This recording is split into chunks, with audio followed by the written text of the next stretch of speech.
नमस्कार सबैजनालाई फेरि पनि स्वागत छ मेरो नयाँ भिडियोमा। आज म हजुरहरूलाई होक्काइदोमा रहेको सुनायु भन्ने ठाउँमा लाँदैछु। एकदमै बबाल छ ठाउँ। तपाईको तालको छेउमा बालुवाको किनारहरू छ। त्यसमा तपाईले चाहिँ 10 cm चाहिँ तपाईले खोतल्नु भयो भने ओन्सेन त्यहाँभित्र तल ओन्सेन छ। तातो भएर एकछिन पनि राख्न सकिन्न। तपाईले चाहिँ धेरै पर्यटकहरू आउनुहुन्छ त्यहाँ। तपाईको त्यहाँ बोटिङहरू गर्न, त्यहाँ बाइटेनहरू पनि छ, ओमेगाहरू किन्न, आइसक्रिमहरू खान। धेरै साथीहरू पनि जानुहुन्छ। नेपाली साथीहरू पनि धेरै आउनुहुन्छ। यहाँ नजिकै फेरि काठको तपाईको त्यो किबोरिया भन्छ त्यो बेच्ने ठाउँ पनि छ। एकदम राम्रो छ। त्यो दुईटा बाजेहरू पनि मैले राम्रोसँग चिनेको हुन्छु। पहिला मैले यहाँ केही समय काम पनि गरेको थिएँ। राम्रो पनि छ ठाउँ।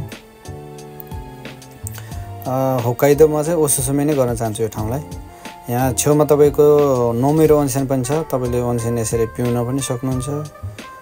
ओन्सेन तामाको पनि हुन्छ। त्यसरी तपाईले किन्न र खान पनि सक्नुहुन्छ।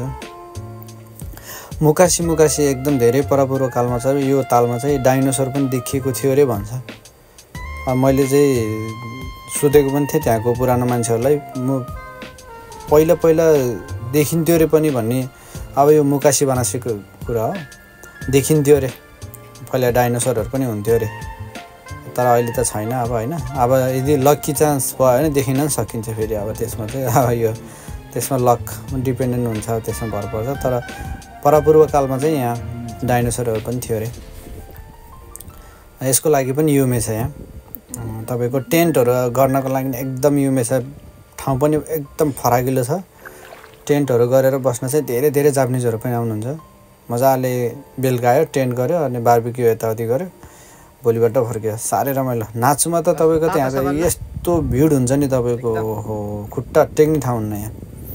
नाचुमा त बबालै हुन्छ, रमाइलो हुन्छ।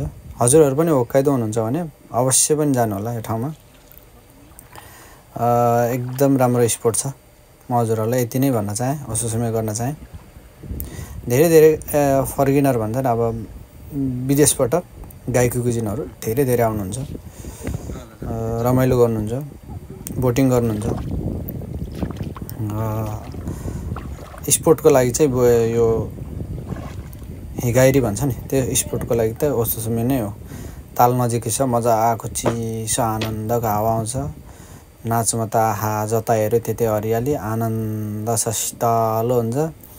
नाचुमा त होक्काइदो त तपाईको त छोड्नै मन लाग्दैन नि यो ठाउँमा।